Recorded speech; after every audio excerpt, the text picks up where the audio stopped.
Welcome everyone to episode 41 of the Business of Sport. My name is Ahmed Al-Houli and my co-host, Mr. Rob Yale, joins me on the show as he does every single week. Mr. Rob, how are you, buddy? How's things? Good, my friend. How are you doing down under? Really well, thank you. Just, pushing along, trying to keep up with all the latest from the world of sport. It presents us with another action-packed week, as it does almost every single week. Lots to talk about. One that's taken the headlines this week, Rob, is the Chiefs-Jets game. And I think for a very different reason to what it would usually take the headlines for. 27 million average viewers, teen girl viewership up 53%, most watched game since the Super Bowl. Taylor Swift in the stands. Oh, I thought you were going to tell me they're all Zach Wilson fans. Okay. Yeah.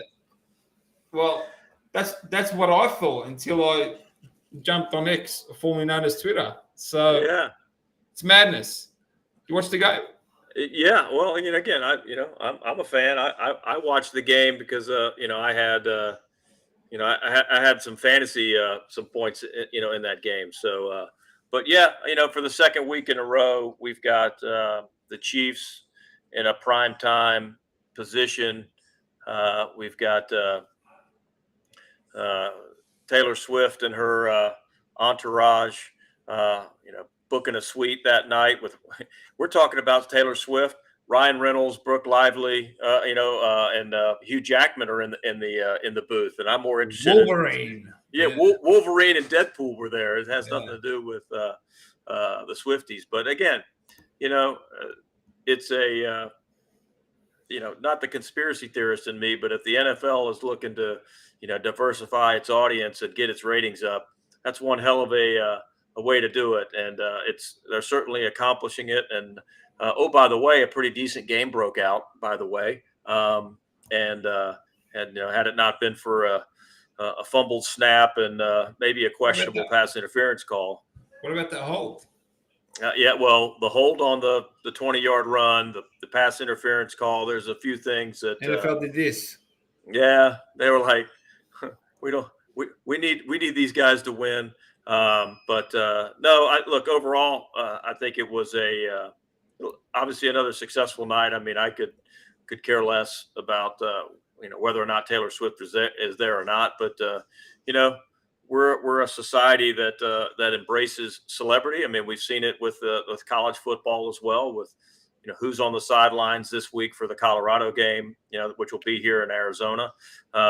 So obviously it'll be another interesting weekend as Coach Prime playing another young, up and coming coach in Kelly Dillingham's squad. So both teams need to win. It'll be a Pac-12 network game, at 3:30. So going to have to work hard to find it, but it'll be the crowd's supposed to be great for it. So we'll see.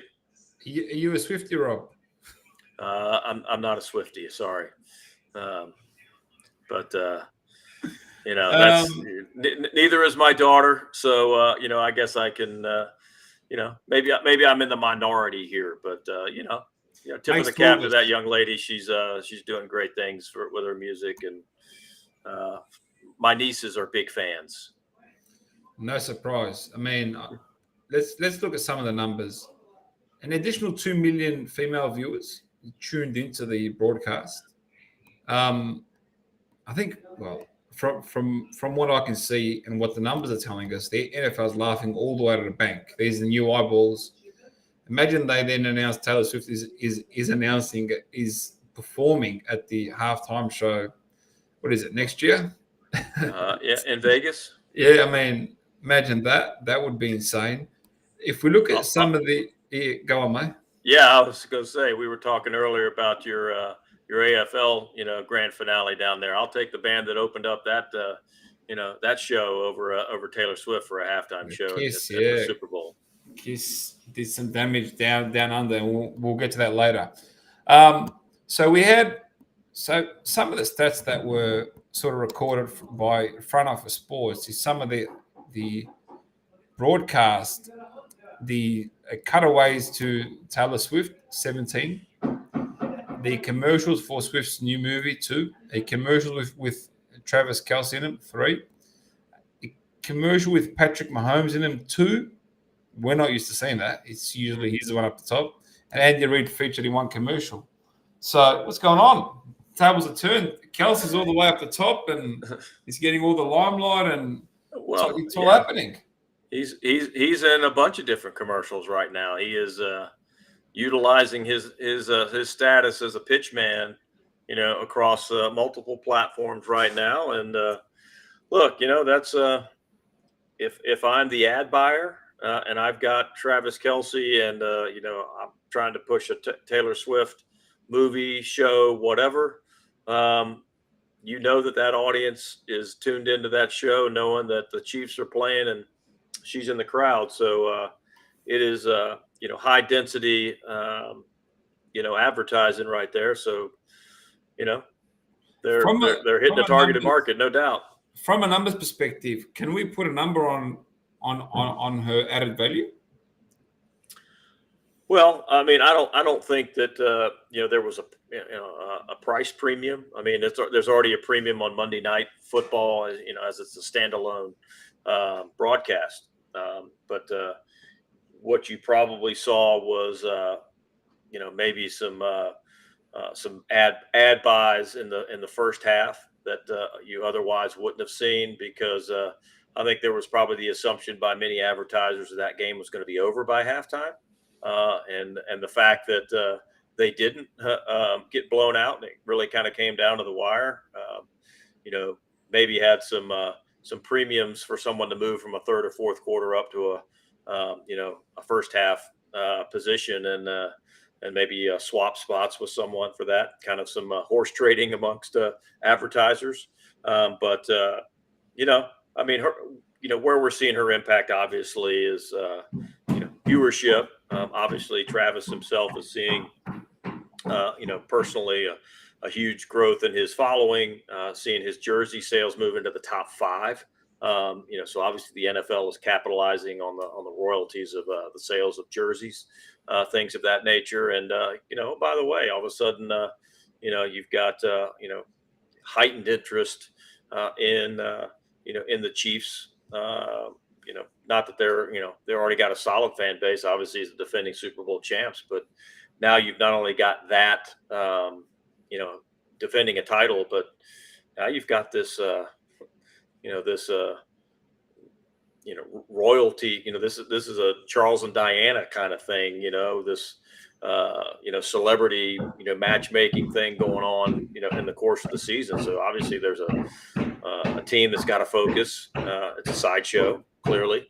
At some point, someone needs to say, "Hey, Travis, focus needs to be here, brother. We got a title to win. We won another ring." I'm not saying that he's not doing that, but it does.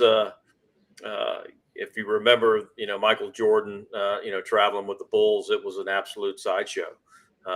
Back when they were going for the three-peat in '96, and here's this is a similar type distraction that people are assuming that Taylor Swift is going to show up at every Chiefs game, obviously. There's guys on that team that aren't dating Taylor Swift and want to just win. Pacheco scores a touchdown and they shoot to Taylor Swift in the suite. He's not dating her. Travis Kelce didn't score. He did. What focus to his mama, not his teammate's girlfriend. Exactly.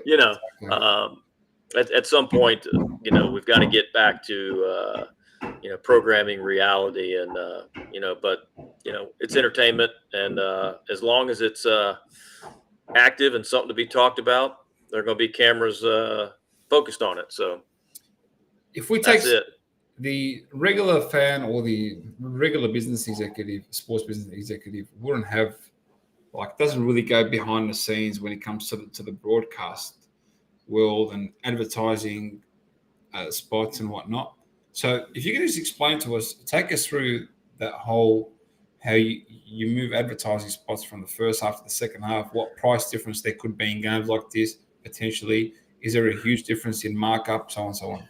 Yeah, well, typically when you look at a a broadcast. I mean, and obviously a lot of this broadcast advertising is already booked, by ad agencies during the course of the season for their clients. State Farm and Geico and Pfizer and all the beer companies, et cetera, that you see when you're watching a game. That inventory is sold. That's sold in 30-second increments, and we always talk about and read about the Super Bowl ads, going for 6 or 7 million for a 30-second spot because it's one of the most visibly watched events of the year. Monday night football, 30-second spots cost more than 30-second spots on CBS. During a Sunday, because it's one of 4 games as opposed to the only game. So at the end of the day, and typically the early positions, the first quarter and second quarter positions of a broadcast cost a little bit more because people will still be tuned in at that point. The game's just starting, and if a team's getting blown out, people are switching off that. If they've got the red zone, they're switching off that channel and going to watch another game, or they're just saying, all right, my team's getting smoked. They head out at halftime, and then you'll see, viewership drop. I mean, we've seen that, in some games this year that, where there's blowouts, low ratings. I mean, relatively low ratings. I mean, the NFL is always a strong rating, but for NFL standards, you see them drop.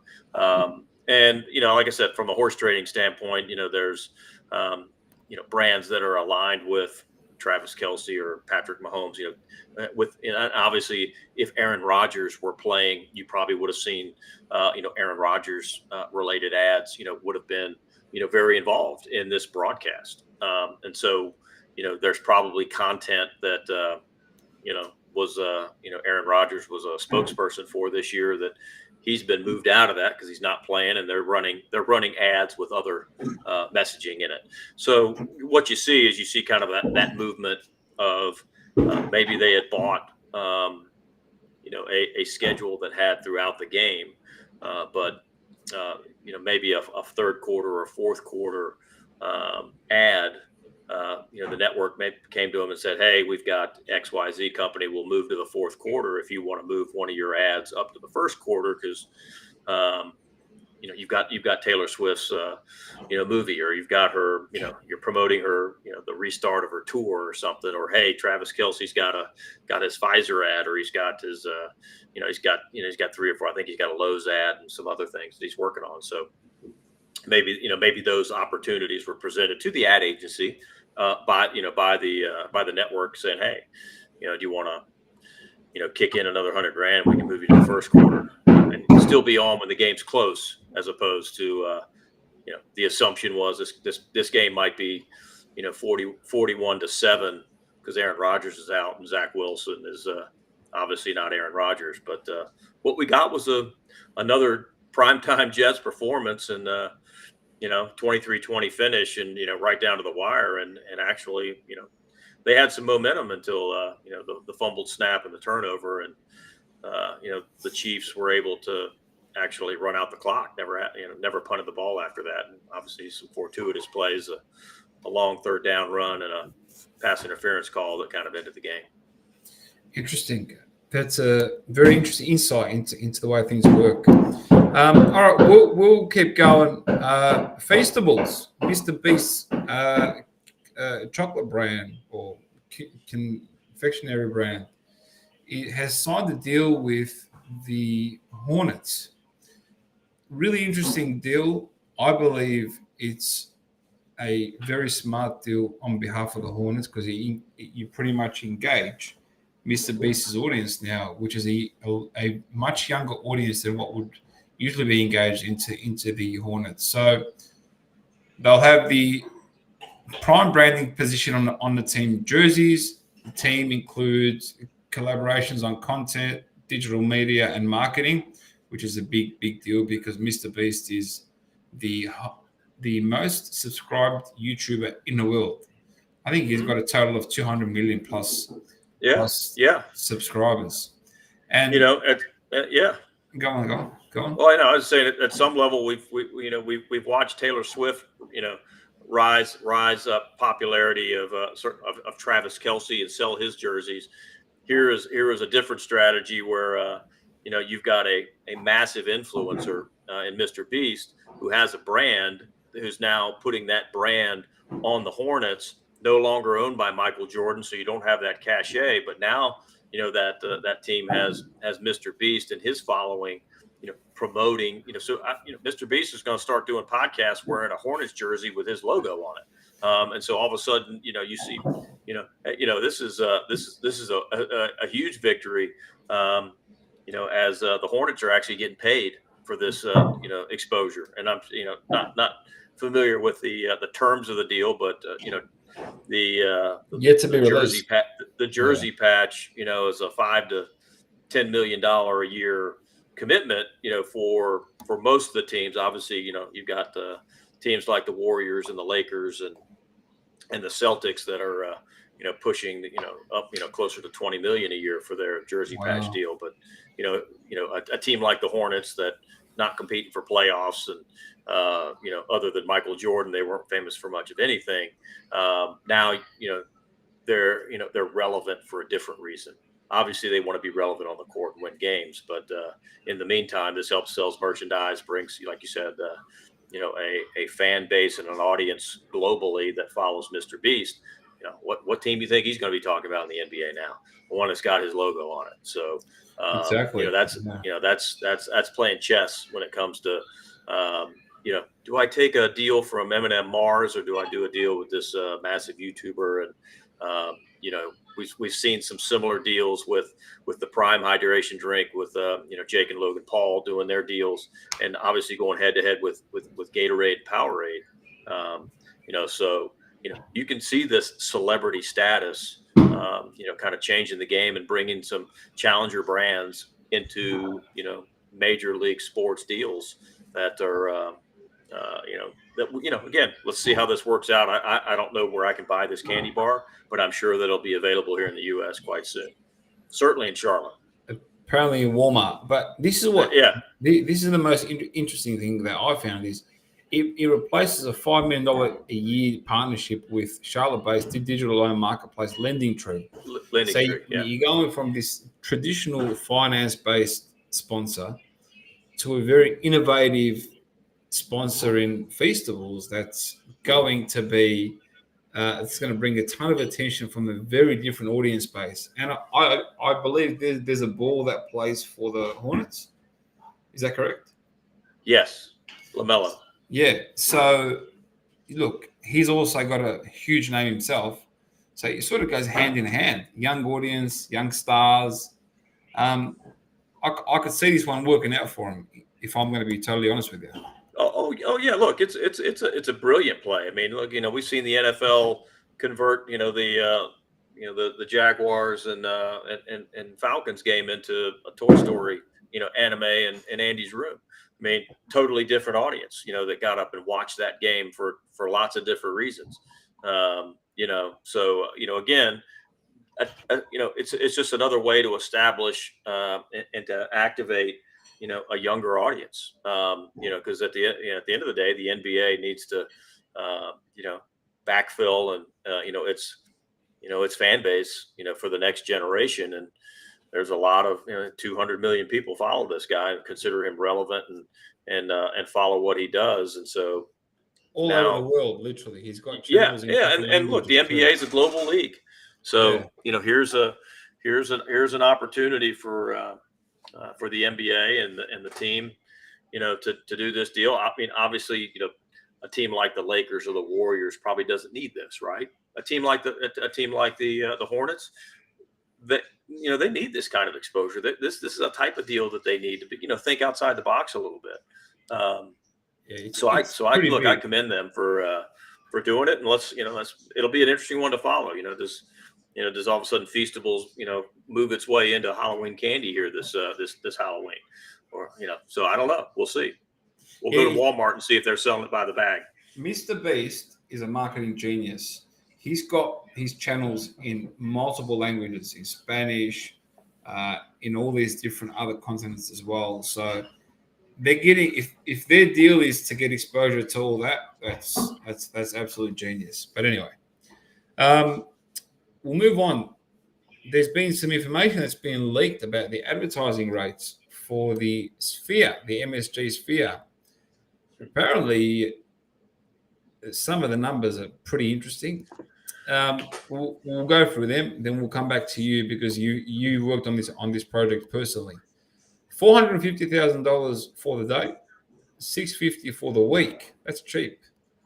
Those prices include working with MSG's 300 plus designers on the creative, and they estimate 4.7 million daily impressions, 300K in person, and 4.4 million on social. Tell us, give us the inside scoop. Let's go.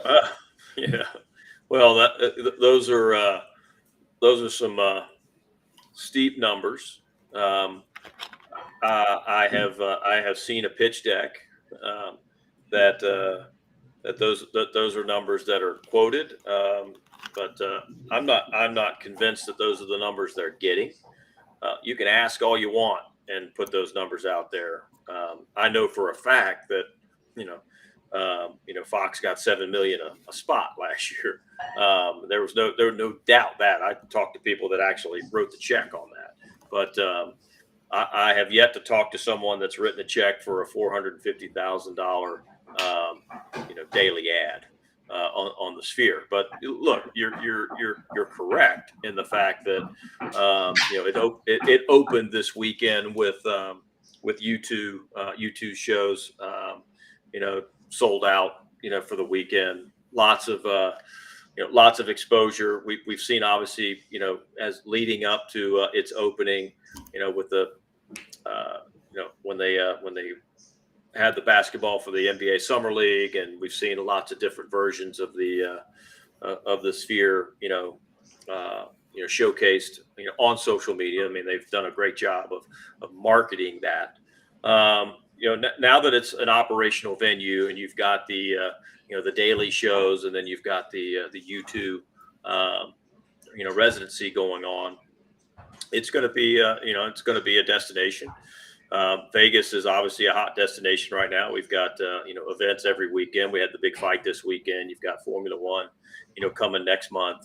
You've got there's something going on every weekend in that city now. So it's a novelty right now, and one that sure. I mean, try to capture as much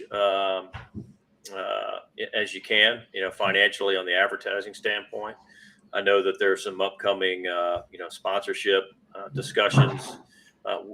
So until this venue has a naming rights and a series of founding partners associated with it, you kind of look at every day as no different than a ticket in a building. Every day that passes that you don't have advertising on it, that's a perishable inventory. So I would imagine that if 450 is the rate and someone says, I'll give you 200, they're not turning down 200. They're probably not turning down 75. For example, there's a 10% rotational spot on a billboard on the Strip, $75,000 a month. That's for 1/10 of the rotation on that sign. So you take that and kind of apply that weekly rate to a $450,000 daily rate on the Sphere that's not sitting on the Strip. Obviously, it's got eyeballs from the eyes and all that kind of stuff. But I would say that you're safely somewhere between that 75,000 rate card and somewhere a little bit lower than 450. But that weekly rate is probably maybe closer to that 450 than 650. But again, we'll see how this sustains out. I know that there's other conversations that'll be coming down the pike around the naming rights to this to that venue. So let's kind of watch it, see how much branding continues on it, and less smiley faces and eyeballs that we've seen kind of capture our attention, all of which have been cool and unique, but those haven't been ad dollars. That's been showcasing the technology and the capabilities. So I would imagine there's some very creative conversations going on as it relates to brands that are considering this as an advertising opportunity, a very targeted one in that realm. So In those cases, I don't see, those numbers being achieved, but there might be somebody out there that pays it on a one-off basis because they got something fairly unique, but especially around like Formula One and things like that. But as a daily, on a Monday in Vegas, I don't see $450K being dropped for an ad. The thing is with this with the Sphere is that it's the online aspect that I think adds all that value, because every time they put something up, it just goes viral. So the potential for something to go viral by being placed on there is very high, especially if your creative is there. But yeah, I mean that they have to pay off the $2.3 billion somehow, right? So it's got to be. Oh yeah, no, I mean it, and right now, U2's packing that place, so they're filling it, but they're making their money on their concessions and parking and little markup on the tickets, but U2's not coming for cheap, and the $49 a ticket to sit in there and see the how the Earth was created is not not filling the house. I would love to host the Boxing Day. I think it would be amazing. Yeah, that'd be kind of cool. Imagine the replay of a knockout. It'd be kind of cool in that building. It'll be on the outside. You'd actually feel it. Yeah, and they might even spray some water on you so you feel like you got the splatter. Exactly. So imagine hosting the fights in there, and then during fights having old classics playing. It'd be unbelievable. The atmosphere would be insane. You know who's already thinking about it, right? Who's that? Dana? I bet your man Dana White's already said that's a pretty good fixture for an octagon in there. We could light this place up. How many people's a fit? 20,000. Perfect. Oh yeah. Perfect. Yeah. Perfect. He'll be in there very soon then. All right. I bet, and Money Mayweather's probably gonna do an exhibition in there. That's my guess. Yeah, he needs to move on in life, but yeah. Apple, very interested in Formula One. Reportedly, they're creating a $2 billion per year offer for the global streaming rights. Apparently, it's an offer that they cannot refuse. What are your thoughts? I mean, we've seen a lot of, we've seen the resurgence of Formula One via these Netflix series that have come back and spread the sport, take people behind the scenes and shown things that we never used to see. Let's build a following. Formula One goes to Apple. What happens to all that content and all that series? Does it come with it? Yeah, I would think it's a content play, obviously, for that show to find a new home. But two, Apple is kind of flexing some muscles right now on the success of this MLS deal around Messi, and they've gotten some. Obviously they've got their Major League Baseball, element as well. So I think they feel that their sports platform is successful right now, and Formula One. I mean, not a lot of people. If I'm ESPN, I don't know how. Got to see what the numbers are, but ESPN's kind of shifting away from to a more a controlled content opportunity here. So maybe Formula One and Apple is the right fit because it's a global opportunity, a chance for them to leverage subscribers around the world, tie in interesting Apple related music and things like that around Formula One. That they were at the end of the day, it's Formula One is obviously known for high tech. Apple is a company that is moving towards more high tech devices across the board. What no better way to kind of showcase and highlight your advanced technology than partnering with probably the most highly technical league in the world. So there's a lot of synergies there. Yeah, and especially because Apple's got 1 billion users around the world. And Formula One is in so many countries, different time zones. So it's hard for a US network to come out and give them so much money or invest so much money in them, because the time zones will, it's hard to get those powerful slots like, Sunday night, Saturday night, Friday night, Monday night, where this will be playing at all times of the evening, right, middle of the day, in the morning, so on and so on. So it makes a lot of sense for Apple because they're a global platform, but others, I'm not sure. But we'll definitely follow that story and see how things play out. Yeah. I mean, speaking of Vegas, we had a big boxing event over the weekend, soured by some interesting news. So PBC, Premier Boxing Champions, held an event, Canelo Alvarez versus Jamal Charlo. Texas boy versus a Mexican Ranga, who's an absolute beast, one of the greatest fighters of our time, some would say. And they sold out the T-Mobile Arena. It wasn't much of a fight. Charlo, you can tell, was in there to just survive and get paid. Reports are Canelo Alvarez will make about $40 to $50 million. Plenty of alcohol sponsors on his shorts and pushing the night, and it was a great night altogether. But then there was news that PBC and Showtime are parting ways. What was once looked at as a very strong relationship, unbreakable, is now one that's come to an end. And I think the pivotal part of that relationship was Floyd Mayweather. He used to have the big fights, the big arenas, the big pay-per-view, millions of people buying pay-per-view. They're all big dollars. They were big dollars for Showtime. That's not there anymore.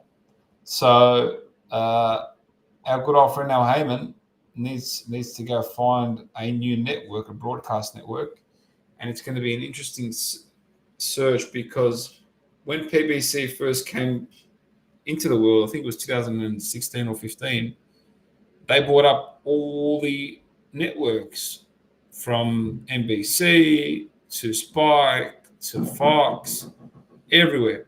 And then they cut the fat and stuck with Fox for a few years. But Showtime was always in the background. There's the pay-per-view provider, and then Fox came into the fold, and now everyone's gone. Well, yeah, no, and now are you looking at, do we see Amazon and Apple getting in the fight game, as new content, and certainly Canelo's got a following, but to your point, boxing in general right now is the championships are sitting internationally for in a lot of the top fighters, certainly the heavyweight fighters. With Fury and Usyk, being international fighters. We don't have a top ranked American heavyweight outside of Wilder, and he's obviously been in the ring twice with Fury and failed, and so potentially there's a and we've talked about this. We're now seeing Saudi Arabia and the UAE in general getting very active in the fight game. To bring top boxing matches over there, but also top UFC and MMA related programming to their marketplace. So and when you're over there, then you're in a time zone conversation. What used to be great Friday night fights or Saturday night pay-per-view is I'm not getting up at 2 a.m. in the morning to watch some of these fights. Sorry, I mean, and boxing has no boundaries. Yeah, boxing has no boundaries. Right, wherever the money is, they're there. Yeah, and again, and look, part of the boxing side of this is being there in person. I mean, look, I'd if there's a fight in Riyadh, I'd rather go to it than try to organize my time around and watch it at 2 a.m. in the morning. I'd rather kind of be there. I mean, it's a cool place to watch a fight. So is Vegas, though. So watch a fight. I think your conversation or your idea that are we going to see other events outside of concerts take place in some place like the Sphere, then that's a venue that they're going to build one of those in London. They're going to build one of those in the UAE. So those, do we see that as a opportunity in the future? And maybe there is a naming rights partner that gets on that venue and has something to do with how that building is programmed for events like that in the future, because certainly the experience in that place is incredible. I can only imagine what a broadcast out of there looks like. Yeah, I think their only hope is the zone. In my opinion, they've already got Matchroom, Eddie Hearn, and whatnot there. The only thing that they might clash on is that them and Eddie Hearn don't get along too well. ESPN might also take a look. Don't know. Yeah. They're already in that game. But again, there's rival. If ESPN took on the deal, it would be good for the sport, because now that rivalry between the promotions and being on different cable network dies, and now we can finally get to see some good matchups. Yeah, so, well, hopefully. No more ducking. All right. That brings us to the end of our show. Sorry about the noise. We've got a construction site happening. It's been crazy. Sponsored by Home Depot this week. Yeah. Do it yourself. Always selling. All right, everyone. Thank you very much, Rob. Awesome show.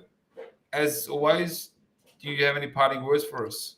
Well, I think as we talked last week, I was heading into North Carolina looking for 2 wins. I came home with 1 as my Blue Devils did fall late to Notre Dame, but the Bellarmine Knights did come away with a critical 3 points on a goal in the final 4 seconds. Looking forward to another week of the world of soccer as we're starting to see the Champions League kick off. Saw a fantastic match today in Napoli with Real Madrid coming out on top 3-2. So again, we're at that exciting time of the year. We're starting to see the football programming. I saw a note today that from now until Thanksgiving, after this weekend, we will have football on every night of the week, both college and pro. 50 days straight. That's right. So, 50 days straight of football. I'm excited about that. I don't know about you, my friend, but over here, that's a big damn deal. So look forward to catching up next week. And hopefully we're talking about another Bellarmine win. And again, the world of sport keeps giving us wonderful things to talk about. And I can only imagine what that surprise is going to be here in the next week before we chat again. There you go. All right, everyone. Thank you very much. Take care. We'll catch you all next week. See you, everyone. Goodbye. See you.